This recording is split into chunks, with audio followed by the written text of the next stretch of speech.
We provide you the platform to turn your dreams into reality. Give wings to your aspirations with KR Mangalam University.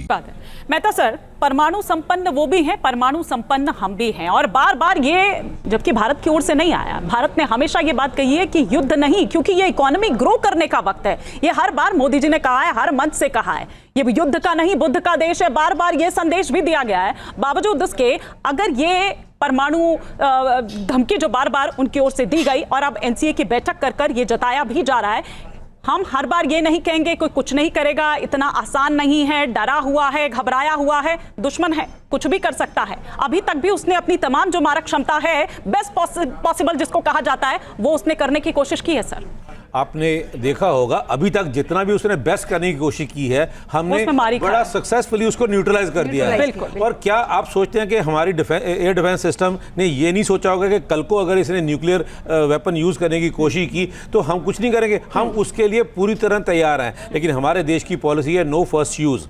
हम no first use को रखते हुए, लेकिन जब वो use करने की कोशिश करेगा तो उसके लिए हम पूरी तरह से तैयार हैं। उसको यूज करने से पहले ही खत्म कर देंगे और वो उनका न्यूक्लियर हथियार उनका एलओसी क्रॉस कर ही नहीं पाएगा, उससे पहले उन्हीं के देश में ही खत्म हो जाएगा। हम इसके लिए तैयार हैं और इसके लिए हमने अपना रिजर्व रखा हुआ है, वो हमारा बैकअप रेडी है, लेकिन हम नो फर्स्ट यूज की पॉलिसी को फॉलो करते रहेंगे। और अभी तक पाकिस्तान को सोचना चाहिए, ये एनसीए की मीटिंग करके हमको क्या दिखाना चाहते हैं? इनको सबक नहीं सीखा कि हमारे छोटे मोटे सर, ये कल जो हमारी वो तस्वीर नहीं देख रहे थे आप ही बैठे हुए थे, मुझे यहाँ पर याद है, आप और तिवारी जी, जब हमने वो तस्वीर, जब आपने कहा कि ये ड्रेस में आज ये अलग ड्रेस में है और ये मैसेज देने की कोशिश है, ये दरअसल उसी का पलटवार उनकी तरफ से उनको लग रहा है कि कोशिश है।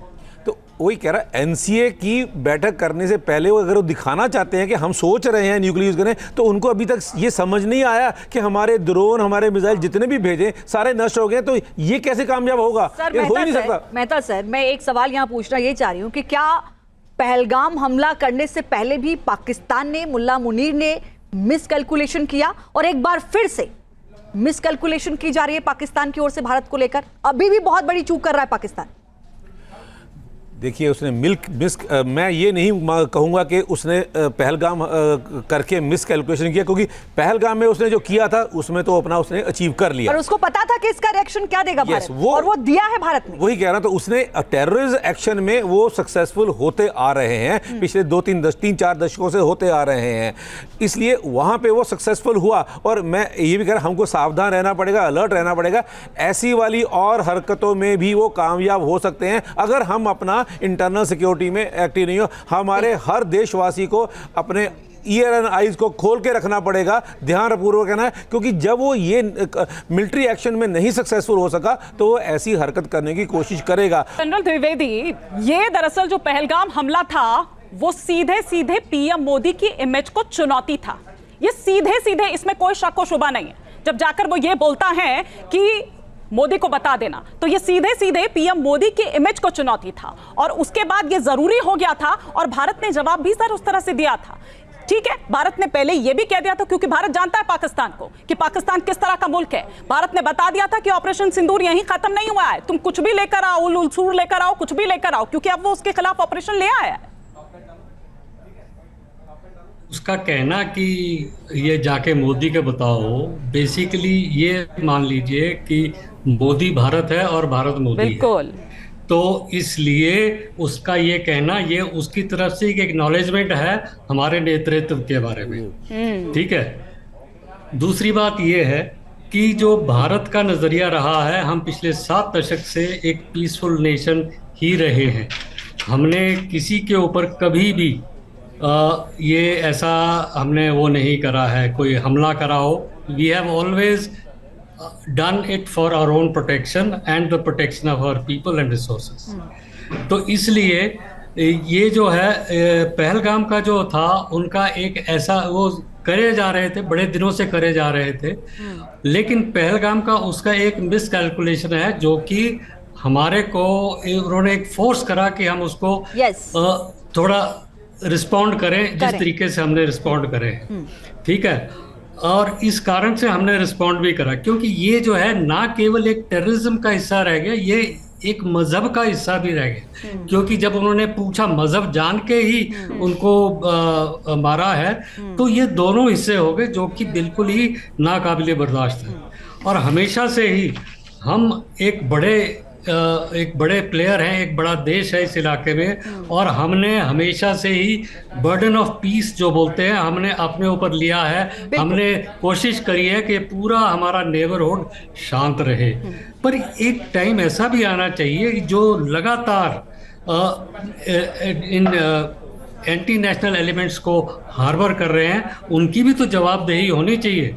हम कब तक इसको सफ़र करेंगे? और इसके लिए ये जो है तरीका ठीक है मेरे हिसाब से, तो आने दो उसके और भी हथियार उसको अपने कमिट करने दो, ताकि वो भी बर्बाद हो जाएं, ताकि उसके पास मिलिटरीली बिल्कुल ही ख़त्म हो जाए और वो उसके बाद बिल्कुल कम से कम शांत हो जाए। बर्बादी है मेहता सर, जिसकी इकोनॉमी IMF के फंड पर टिकी हुई हो, इससे ज्यादा और क्या बर्बाद होगा? बिल्कुल, जैसे अभी आपने कहा कि उसने मिसकैलकुलेशन किया।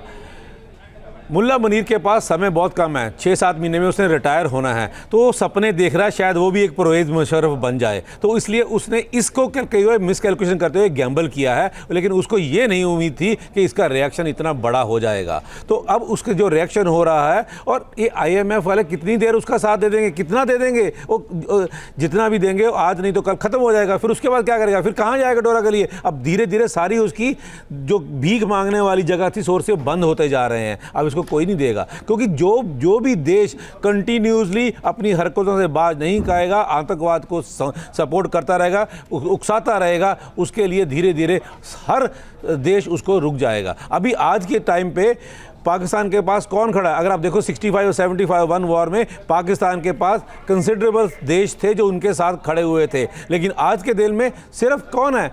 टर्की और अजरबैजान, और ये चाइना तो सिर्फ अपना कमर्शियल गेन देख रहा है। तो धीरे धीरे ये भी ख़त्म हो जाएगा। टर्की को अभी एहसास नहीं है, उसने ये काम करके चाइना को पाकिस्तान को सपोर्ट करके ड्रोन देके अपना इकोनॉमी के ऊपर बहुत बड़ा एक डेंट ले लिया है। अब भारत के जो पिछले 2 सालों में 3 सालों में नंबर ऑफ टूरिस्ट जो इंडिया से गए हैं टर्की में, क्या वो जाएंगे? अभी कोई भी भारतवासी वहां नहीं जाना चाहेगा। बॉयकॉट चल रहा है सर सोशल मीडिया पर, बॉयकॉट टर्की और बॉयकॉट अजरबैजान चलना शुरू भी हो गया है।